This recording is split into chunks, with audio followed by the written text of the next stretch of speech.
जन्म तूने जगत में लिया, कंगाल घर में जीवन बिताया, संकट कष्ट तूने उठाया, किया हमारा उद्धार।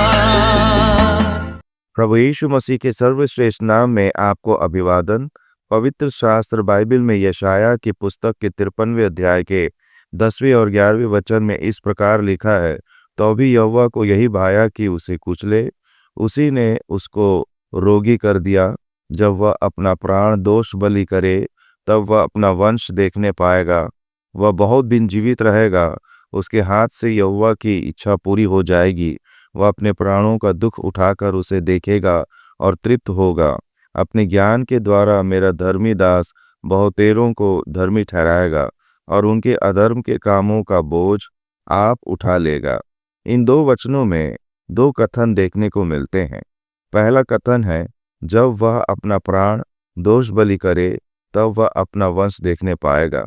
दूसरा कथन है, वह अपने प्राणों का दुख उठाकर उसे देखेगा और तृप्त होगा। इन दोनों वाक्यों में प्रभु यीशु मसीह के दुख सहने, मृत्यु, पुनरुत्थान और उनके एक चित्र परिणाम का संदर्भ है। एक बार प्रभु यीशु मसीह ने कहा था, मैं तुमसे सच सच कहता हूँ कि जब तक गेहूं का दाना भूमि में पड़कर मर नहीं जाता, वह अकेला रहता है, परंतु जब वह मर जाता तो बहुत फल लाता है। मसीह ने नवनिर्माण का प्राकृतिक नियम बताते हुए कहा कि गेहूं का भूमि में बोया जाना और मरना कितना आवश्यक है। वह एक दाना मरता है तभी एक पौधा उगता है। उसमें बहुत सी बातें लगती हैं और वे उचित समय पर गेहूं से भर जाती हैं। मसीह तो रूपकात्मक बोल रहा था। वह गेहूं का दाना स्वयं अर्थात प्रभु यीशु मसीह है, जो मानव जाति के पापों के लिए क्रूस पर मरा और कब्र में दफनाया गया। असली रहस्य तो इसमें है कि वह तीसरे दिन मृतकों में से जी उठा।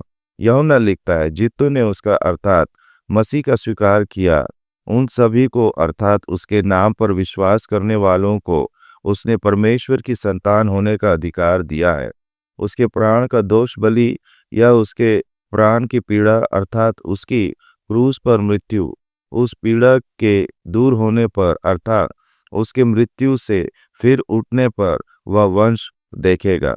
इसका अर्थ है, उसे उद्धारकर्ता और जीवन के प्रभु के रूप में विश्वास से स्वीकार करके परमेश्वर की संतान बने अनेकों को वह देखेगा। भयानक प्रसव पीड़ा सहने के बाद अपने बच्चे को देखने वाली माँ के चेहरे की खुशी और संतोष याद करें।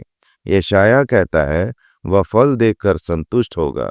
क्या आप भी उसके मृत्यु और पुनरुत्थान का फल और परमेश्वर की संतान बनना नहीं चाहोगे?